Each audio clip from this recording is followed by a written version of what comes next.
Hi guys, it is April from Getting Hygge With It. Today I'm here to do the second part of my August wrap up. I actually was able to read a lot of books in the second half. I think it was 5, which is pretty impressive. So let's get into it.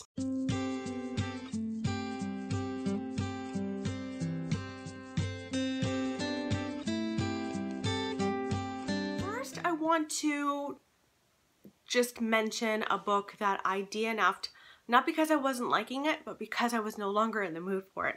I read a lot of thrillers throughout the summer and I just wasn't quite in the mood for In the Vines.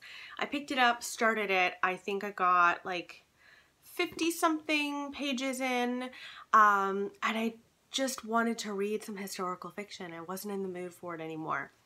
I know that I like it.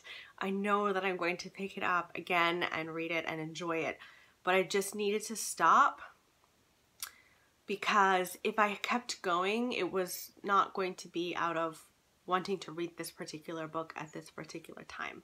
That is on pause, not forever put down, just it's on pause until I'm ready for that.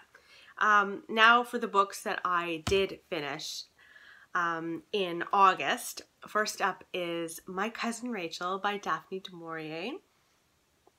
I gave this 4 stars. I really enjoyed My Cousin Rachel.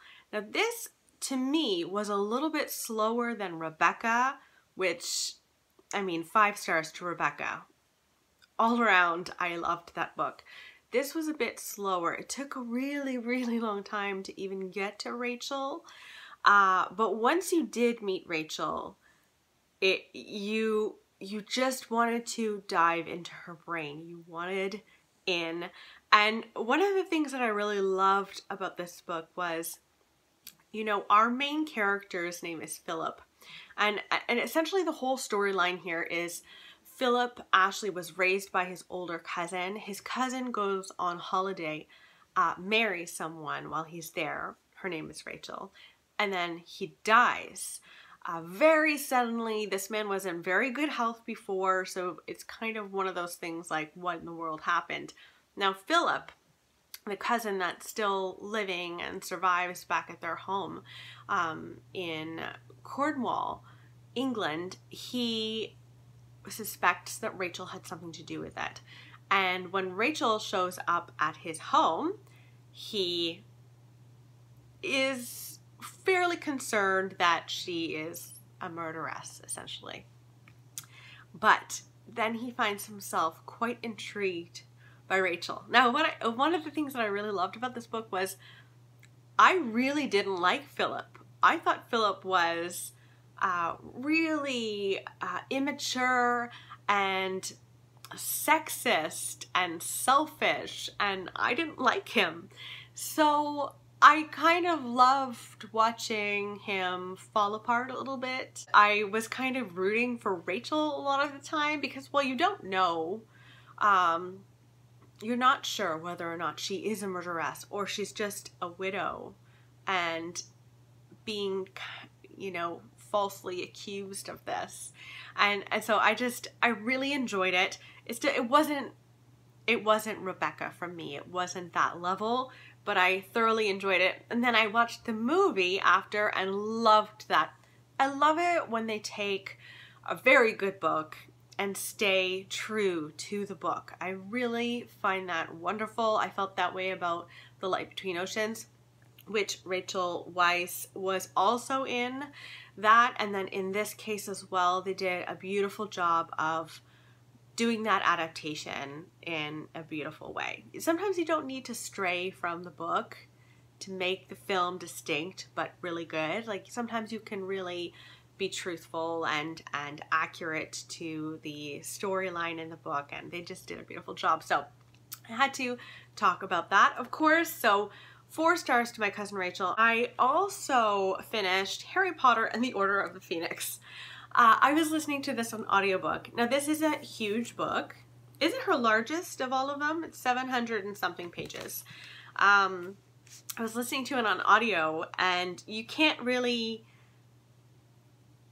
listen enough in the 3-week span that you have it out from the library and finish it. So I had listened to this like earlier in the year, and then I had to essentially give it back to the library, and then I had to get it out again, and I finally finished it.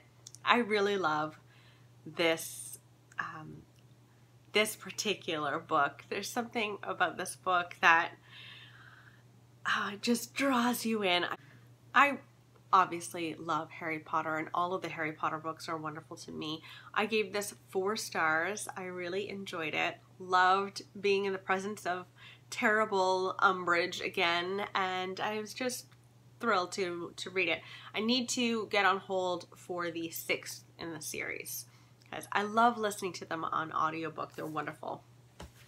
Okay, so next up is Snowflower and the Secret Fan by Lisa C. Now, I think this was on my 5-star prediction video, and I thought I was going to give this 5 stars. I ended up giving it 3 stars. I enjoyed this book. There's nothing about this book that was horrific at all. I really enjoyed it. This is about a girl who lives in 19th century China. She is going through the terrible ordeal of foot binding, and you follow her basically throughout her life, from a young child until she's very old. And in this book, this character receives the great opportunity that most Chinese girls don't get, which is to receive a Lao Tong, which essentially means a best friend. Now, women at this time would have sisters, essentially, that were friends of yours that were in the village. But a Lao Tong is almost like a soulmate. It's a best friend / soulmate. And it is about their story together. Now, I thought the beginning of this book was 5 stars. The experience of learning about foot binding was painful, but also really, really eye-opening. And I feel like Lisa C. did her research. She really did her research here, which I appreciated. I struggled with this book because I always felt like I was slightly held at a distance from the characters. And for that reason, I didn't connect with the characters the way that I wanted to. The way that she wrote this book just held you at a distance because the main character keeps repeating and addressing the reader. And every time she would do that, I would feel like, oh right, I am outside looking in, and I wish she hadn't done that.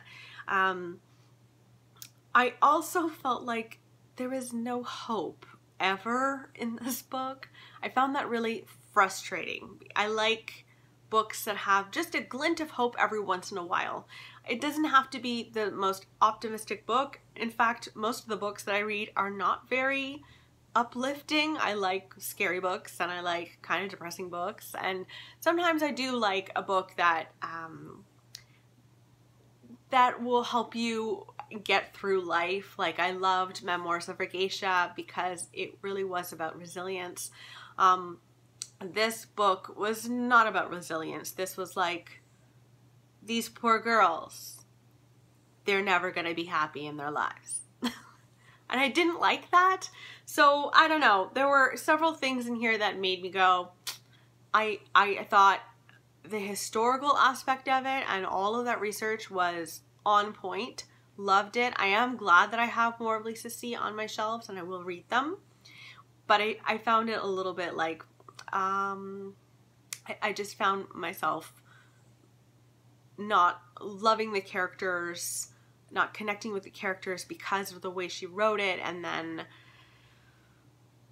the depressive nature of it just didn't quite do it for me. So I'm going to be passing this along, which is a shame because I think the cover is so stunning.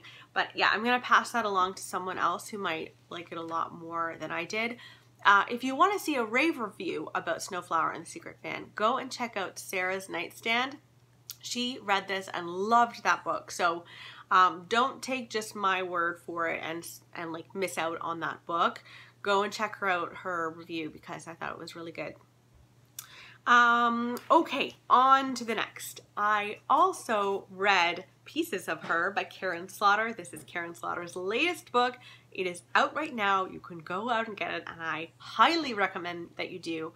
To me, I think this was my favorite Slaughter that I've read. Now I've read 3, and what I loved about this book is that it kind of merged the 2 things that I loved about the 2 books that I read together.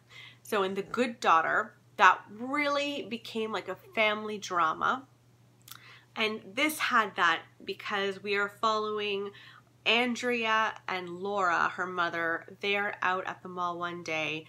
A horrific things happens at the mall, and Andrea's mother, Laura, like goes into action and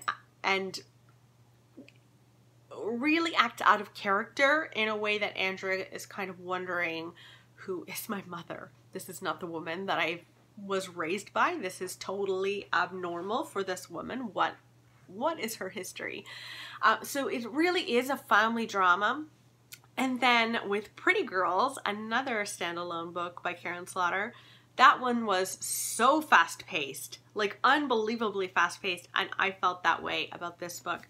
This is 470-ish pages, and I was just flipping the pages. I will say that this is not as violent as either one of those books. So if you are hesitant to read, like, not gore, but major violence, this might be a good place to start with Karin Slaughter.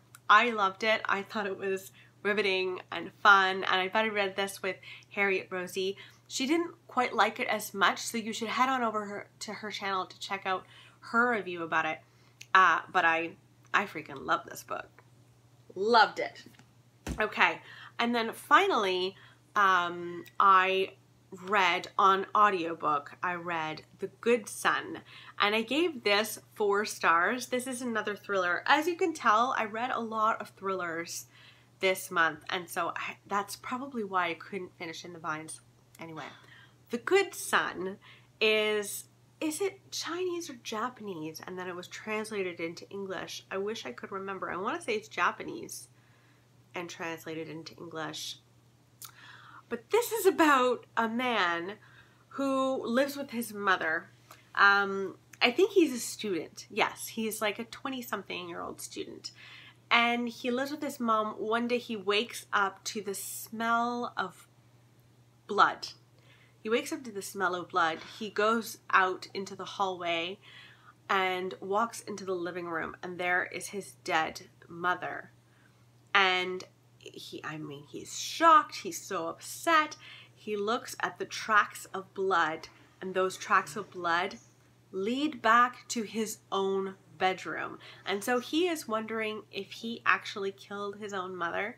And so you dive into the mind of this very layered, kind of twisted, disturbing individual. There is so much in his history, though, that is brought to light in a wonderful way. I just thought this was wonderful and great, and another really fast-paced thriller. This is the perfect book to read at Halloween. There is blood. There is kind of deviance. I freaking love this book. It was great. So I highly recommend that you go and read The Good Son. And those are all of the books that I finished at the end of August. I think I did really well this month. So let me know in the comments below, did you guys have a particular book in August that you read that you were like, yes, this was like my favorite book? I'm trying to think. Out of all of these, probably Pieces of Her would be my favorite. I love Karin Slaughter. Anyway, I hope you're doing well. I hope you're having a wonderful day, and I will see you next time. Bye, guys.